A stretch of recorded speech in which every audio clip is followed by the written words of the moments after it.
Hi, buddy. Hi. It is approximately 10 in the morning. Ended up getting up a little later today because I think Sven was scared of the dark last night. He woke up and was a little freaked out. So I went down there and slept with him in our guest bedroom. And then he proceeded to roll around the entire bed all night. So I'm working with about 2 or 3 hours sleep. Got a little Greek yogurt, green juice. Gonna go for another run. We're sitting in the kitchen eating breakfast, and I didn't even notice that somebody was sitting on the couch patiently waiting for me. Oh, not patient anymore, huh? I can tell Kara was driving this last night. My seat is way too far forward. All right, today I want to talk for a moment about the approach. You know, it's funny, as an entrepreneur, I find myself watching a lot of other like-minded individuals, either on YouTube or actually listening to them on podcasts. And I feel like one of the things that I feel is so common between all successful entrepreneurs is their drive and their ability to focus on a specific goal and execute. And I think a lot of times, as a business owner, as a brand owner, we get so caught up with what the end result is going to be that we start changing our approach of how we look at problems or issues. There's a good story that was told in a book by Darren Hardy where he's talking about a company who wants to hire Richard Branson to give a speech. And I'm going to kind of paraphrase it here because I don't remember the exact numbers. But basically, the company asked Darren to be an intermediary and introduce them to Richard Branson to see if Sir Branson would mind giving a speech at their company. So first they asked him to offer him $100,000 to do so, and Branson's people got back and said, no, we can't do that. So they said, okay, fine, we'll offer him $250,000. So they got back to him and said, no, he won't do that. So then they got, kind of upset about that and said, okay, whatever. Here's a blank check. Richard can pay himself however much he wants to come and speak to us. We'd just like to have him here. And Branson's people again responded and said, we're sorry, Mr. Branson is not speaking at events right now. He has a specific list of things that he's trying to accomplish, and unfortunately, speaking engagements are not one of those things, no matter what the amount of money offered is. And I think that's actually a really good point. I love that story because it reminds me that as an entrepreneur, it's actually really easy to get caught up in what is going to bring in the most money right now. In my previous companies that I'd had years ago, I always fell victim to that because it was always one of those things where we were living by the dollar, I guess is the best way to put it. We were always looking at how could we actually increase our revenue, our profits, make more money, that kind of thing. But with Zox, when we started Zox years ago, back in 2011, we changed that approach completely. It was no longer about, hey, what's going to make us the most income? What's going to generate sales? It was more about what actually matters to us, to our brand, to our company, etc. And what I realized was that community is what mattered. It wasn't money. Money, yes, is important, obviously, because you need it to survive as a company. It's very hard to survive without it. However, our goal was never to make a ton of money with it. Our goal was always to build a community. And so if the things that we were working on weren't accomplishing that, then it never took priority. And I think that's actually a really interesting way of twisting what you're normally told about entrepreneurs. Like Mark Cuban has said it multiple times, sales cures all. And yes, that is true. If you're talking about just a straight up business, yes, sales cures all.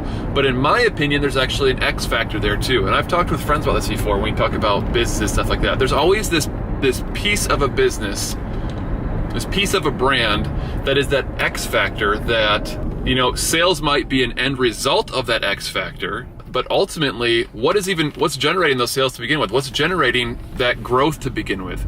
It is that X factor. And for me, I'm more focused on what the X factor is for what we're doing than I am on income. Income is always going to end up being an end result of doing what you're trying to do right. If you really have your goals lined up appropriately, then I think that the income will be the end result of that. People can tell when you're genuine about something. They can tell when you care, when you're authentic about it, when you genuinely, absolutely, without question, love what you do. People can tell, and they gravitate towards that. That's not something I'm saying as an entrepreneur to customers. That's something that I'm saying as an individual myself. I'm that way. I can tell when people are genuine and excited about the things that they're working on, and that makes me excited about them too. I think that gets lost a lot of times with bigger companies though, where, you know, I think about Nike, for example. I can't tell if Nike's passionate about something. I can tell that they're trying to hype something up. But a big problem, in my opinion, with brands that are on that level is that it's very hard for them to be personal because they're so huge. That's one of the things I really love about Zox and what we're doing is that we're able to stay small, stay nimble, act quickly on things, and have the kind of personal relationship that really matters. So where am I going with all this? It's pretty simple. Your approach. What are you trying to accomplish? And what is the best approach to do that? That is uncompromising in its end result. If I'm trying to grow a community, then everything I'm doing needs to be about that community. My approach is community oriented. Okay, that's it. Enough business talk.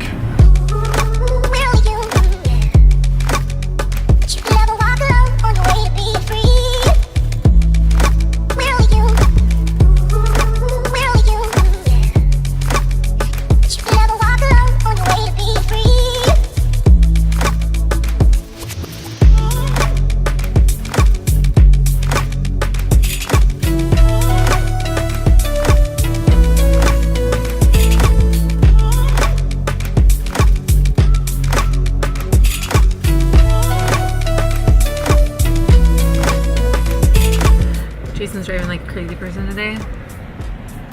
No, don't try to call me out for driving.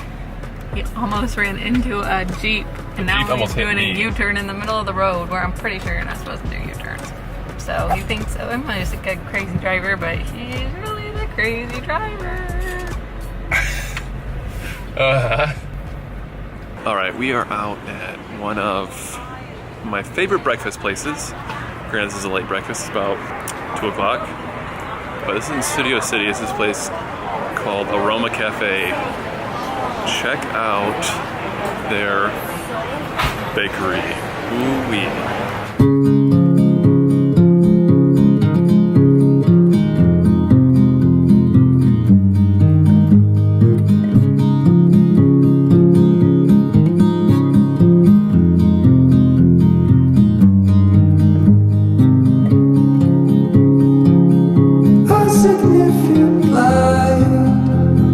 Just where it was needed,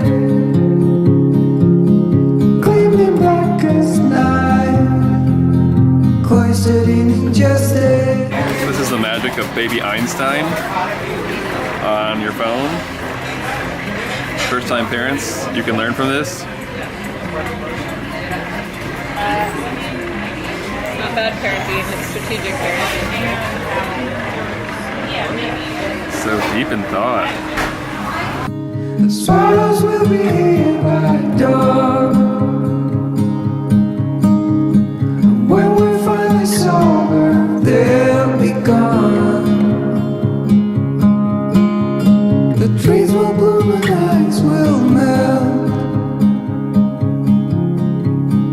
We'll always remember how. Crush that breakfast/lunch combo. You see a piggy? Look at you. Yeah. Cute, huh? Oh, are you oinking back? How do you oink? Oink, oink. That was a good one. Oh, don't touch it, buddy. You want to pet his belly? Oh, there you go. a significant life. It is not every day you see a pig in Los Angeles. That's pretty legit. KJ was feeling a little out of place there, weren't you, bud? Are you used to having pigs around? You weren't the littlest one now, were you? Yeah. We are at the new IKEA. Probably one of my favorite places to shop for ideas, I guess, anyway, and inexpensive furniture. That actually is still pretty nice. And this new one is really cool because it gives you a lot of ideas for spaces too, which is awesome. What about fresh? Kara's trying to think of names for her new cosmetic line, which I will be branding. Bless you. We found Sven's apartment. They actually glued down the shoes so little thieves like you can't steal them. Oh, are you pulling them off? Oh, come on. I like this style for the buildings. Dark walls. Look, it's a chair for you, Sven. Oh, can you sit in that? The rocking. What do you think about that? Are you an old man? Are you yelling at the neighbors? Hey, turn it down. Barely 7 weeks.